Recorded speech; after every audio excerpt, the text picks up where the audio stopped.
বাংলা সাহিত্যের এক কিংবদন্তি মানিক বন্দ্যোপাধ্যায়। আজ আমরা তার জীবন আর দর্শন নিয়ে কথা বলবো। জানেন, তার লেখক জীবনের শুরুটা কিন্তু ছিল একদম যাকে বলে নাটকীয়। আচ্ছা, একটা বাজি কি কারোর ভাগ্য পুরোটা বদলে দিতে পারে? শুনতে অবাক লাগলেও মানিক বন্দ্যোপাধ্যায়ের ক্ষেত্রে কিন্তু ঠিক এটাই ঘটেছিল। হ্যাঁ, একটা সাধারণ বাজি, আর তাতেই জীবনের মোড় গেল ঘুরে। তো চলুন সে অদ্ভুত বাজি ধরার গল্পটা দিয়েই আজকের আলোচনাটা শুরু করা যাক। কিভাবে একজন গণিতের ছাত্র হয়ে উঠলেন বাংলা সাহিত্যের অন্যতম সেরা একজন লেখক। ভাবুন তো একবার, কলকাতার নামকরা প্রেসিডেন্সি কলেজের গণিতের ছাত্র তিনি। বন্ধুদের সাথে আড্ডার ছলে নিছক মজা করতে গিয়েই একটা বাজি ধরে বসলেন। আর কে জানত, সেই বাজিটাই তার জীবনের সবচেয়ে বড়, সবচেয়ে গুরুত্বপূর্ণ একটা সিদ্ধান্ত হয়ে দাঁড়াবে। আর সেই বাজি জেতার ফল অতসী মামি, তার লেখা প্রথম ছোট গল্প। আর এটা শুধু যে ছাপা হয়েছিল তাই নয়, তখনকার বিখ্যাত বিচিত্রা পত্রিকায় ছাপা হয়েছিল। আর তারপর এক ধাক্কায় সাহিত্য জগতে পরিচিতি। বলা যায় এই একটা গল্পই তার ভবিষ্যতের রাস্তাটা ঠিক করে দিল। প্রথম গল্প তো সুপারহিট, কিন্তু এরপরই সামনে এসে দাঁড়ালো জীবনের এক কঠিন প্রশ্ন। একদিকে বিজ্ঞান সাধনা, অন্যদিকে সাহিত্য চর্চা। কোন পথে যাবেন তিনি? তার এই দ্বিধার ব্যাপারটা দারুণভাবে বোঝা যায়। দেখুন, একদিকে তার আসল নাম প্রবোধ কুমার বন্দ্যোপাধ্যায়, যিনি একজন গণিতবিদ বা বিজ্ঞানী হতে পারতেন। আর অন্যদিকে তার ছদ্মনাম মানিক বন্দ্যোপাধ্যায়, যিনি হতে চান একজন সার্বক্ষণিক লেখক। দুটো সম্পূর্ণ আলাদা জগৎ। শেষ পর্যন্ত তিনি দ্বিতীয় পথটাই বেছে নিলেন, মানে সাহিত্য।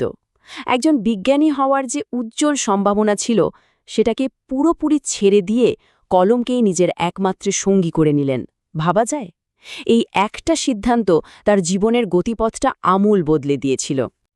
তো লেখক তো হলেন, কিন্তু তার লেখার পেছনে দর্শনটা কি ছিল? চলুন এবার একটু সেদিকে নজর দেওয়া যাক। কোন জিনিসগুলো তাকে এতটা প্রভাবিত করেছিল? তার লেখায় মূলত দুটো আদর্শের প্রভাব খুব স্পষ্ট। একটা হলো ফ্রয়েডের মনসামীক্ষণ।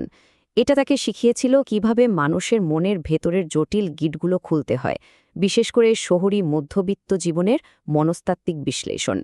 আর অন্যটা হলো মার্ক্সীয় শ্রেণী সংগ্রাম, যা তাকে শিখিয়েছিল শ্রমজীবী, খেটে খাওয়া মানুষদের সংগ্রাম আর তাদের অধিকারের কথা বলতে।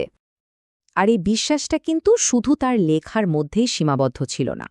এই আদর্শগুলোর প্রতি তার যে গভীর দায়বদ্ধতা ছিল, সেখান থেকেই তিনি ১৯৪৪ সালে ভারতের কমিউনিস্ট পার্টিতে আনুষ্ঠানিকভাবে যোগ দেন। বলা যায়, মানিক বন্দ্যোপাধ্যায় আসলে সেই সব সাধারণ মানুষের কলম হয়ে উঠেছিলেন, যাদের কথা, যাদের জীবন সংগ্রাম এর আগে বাংলা সাহিত্যে এতটা জোরালোভাবে কখনো উঠে আসেনি। তার লেখার একেবারে কেন্দ্রবিন্দুতে ছিল সাধারণ মানুষ। একদিকে তিনি মধ্যবিত্ত সমাজের কৃত্রিমতা, তার ফাঁপা দিকটা তুলে ধরেছেন, আবার অন্যদিকে শ্রমিক, জেলে, একেবারে প্রান্তিক মানুষদের কঠিন জীবন সংগ্রামকে নিখুঁতভাবে ফুটিয়ে তুলেছেন। তবে এত কঠিন বাস্তবতার পরেও তার লেখায় সবসময় মানুষের ভেতরের অফুরন্ত সম্ভাবনার প্রতি একটা গভীর বিশ্বাস খুঁজে পাওয়া যায়।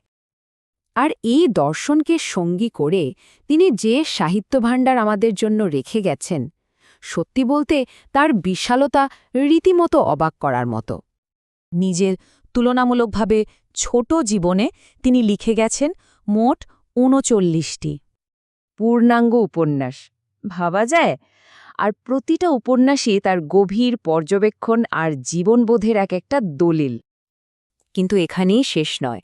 উপন্যাসের সংখ্যাটা যদি অবাক করে, তাহলে ছোট গল্পের সংখ্যাটা তো আরও অবিশ্বাস্য, প্রায় ৩০০র কাছাকাছি। হ্যাঁ, ঠিকই শুনছেন, প্রায় ৩০০ ছোট গল্প। এই বিপুল সৃষ্টি সম্ভারই কিন্তু তাকে বাংলা সাহিত্যের অন্যতম শ্রেষ্ঠ কথাসাহিত্যিকের আসনে বসিয়েছে। তার অসংখ্য সৃষ্টির মধ্যে কয়েকটি যুগান্তকারী কাজ তো আমাদের সবারই চেনা। জননী, পদ্মা নদীর মাঝি, পুতুল নাচের রীতিকথা, এই নামগুলো আজও বাংলা সাহিত্যের এক একটা মাইল ফলক।